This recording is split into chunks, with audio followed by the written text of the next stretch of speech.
Let's unpack, let's talk about it. Sanmanan, hello guys, welcome back to my channel. First, let's listen to what Mihlali had to say, and of course I'll come back with my commentary, okay? Hey loves, I'm here to address a matter that has been circulating on social media pertaining to my personal life. I am one who really struggles to articulate myself and express my feelings, so I have written you guys an open letter and I hope you are willing to hear me out. Let's get started. I come before you today with a heavy heart and a sense of responsibility to address a matter that has been circulating and has deeply affected me. It was with great vulnerability that I admit I was involved in a toxic relationship. This relationship started off verbally and emotionally harmful, and matters quickly escalated to it being physically harmful. I, unlike others, can take full accountability for my involvement in the toxic dynamic. One can only keep quiet for so long after tolerating gaslighting, aggression, emotional abuse, manipulation, obsessive behavior, and control tactics employed by an individual. Tactics used to distort my perception of love, which led me down a path of pain and torment. The scars of this experience run deep, and the trauma continues to echo in my personal life and in my business. Such cases can be complex, escalate gradually over time, and difficult for some to understand, especially if they have no personal experience. However, that does not discredit or invalidate my story as I have lived it. It is imperative for us to educate ourselves on the nature of emotional abuse, gender-based violence, and the devastating impact it has on families, individuals, and communities. Despite the darkness that has clouded my past, I am filled with hope and determination to embark on a journey of healing. I'm committed to seeking the support and resources necessary to get the help I need to reclaim my sense of dignity and self-worth. Through my healing journey, I hope to inspire others to speak out, seek help, and break free from any toxic environment, as nobody deserves it.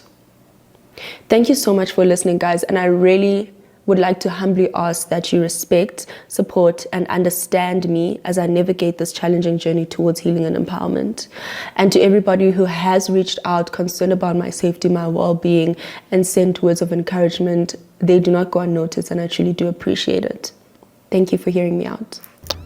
Okay, now first of all, I'm glad she admitted that she was, she also participated in the toxicity, because though she didn't go in details, but I would have loved if she went into details and actually admitted whatever she's admitting. Because if she's going to say, I'm a victim of gender-based violence, also say, if you've contributed in that gender-based violence, also mention it.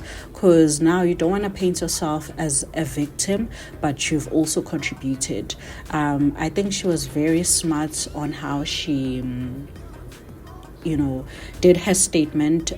She admitted, but not really admitted to anything. She admitted to toxicity, but she didn't admit to gender-based violence. And according to Leeroy, she did contribute a lot to this gender-based violence, not only toxicity. Because if you're gonna say I was also toxic, but I'm a victim of GBV in that particular relationship, then what you're saying to us is, yes, I did try to call him 78 times, but I've never laid a hand on him, which is a different case than what Leeroy told us. I would have loved if she's admitting to toxicity, being GBV as well. I would have loved for her to actually be bold enough, just like how she was bold enough to wear those matching outfits and actually admit that, listen guys, this guy has GBV'd me, but I've also GBV'd him as well. Now, if that obviously is the case, okay, because she didn't deny it. She didn't deny that she GBV'd the guy, but I would have loved to hear from her, did she ever GBV'd the guy? Because one thing about, if you're gonna shaya umfana, don't expect grace back, okay? If you're gonna shaya umfana, then you know exactly what you're doing. And when umfana retaliates, there's no, but she's a girl, Nah, she was a guy. So you have no rights. No one has any rights to lay their hands on anybody, be it you're a girl or a boy, be it you're gay or bi. You don't have any rights. at all. So I would have loved for her to give us more details in terms of that. So if we're supporting, we know what we're supporting. Okay, we don't want to just support anything and anyone just because, you know, we want to support because your story is making sense, and we want to support because you are a real victim. Okay, and for me to say a real victim, I'm not saying if you GPV'd the guy and he GPVs you back harshly, you know, you're not a victim. Both of you guys are victims, but it is important to detail it. Is it both of you guys that are victims in this toxicity and GPV, or it's only you that is a victim in this GPV? Now, it is also important to mention that Leeroy has since deleted all those posts, you know, he made, including the 78 missed calls. But I don't know when he deleted. Did he delete before Mihlali posted that video or after?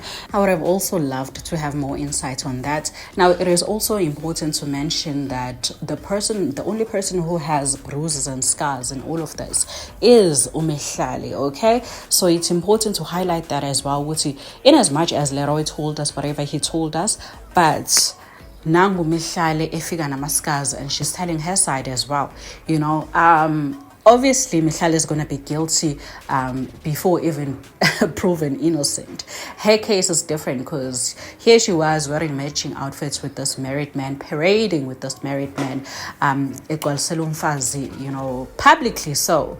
Making sure ukuthi ufaka usawoti going live for this man. The relationship was public, as in like public. So obviously after everything has unfolded now, she's gonna be guilty before proven innocent, and it's so unfortunate because uzenzile. It's not that people dislike her or hate her, but uzenzile. If people don't believe her or buy her story, that's on her. You know, she made sure of that. Now, I also think she also had this pressure. Let me try and make it work so that I can prove these mosquitoes are wrong. Okay, it's in a mosquito.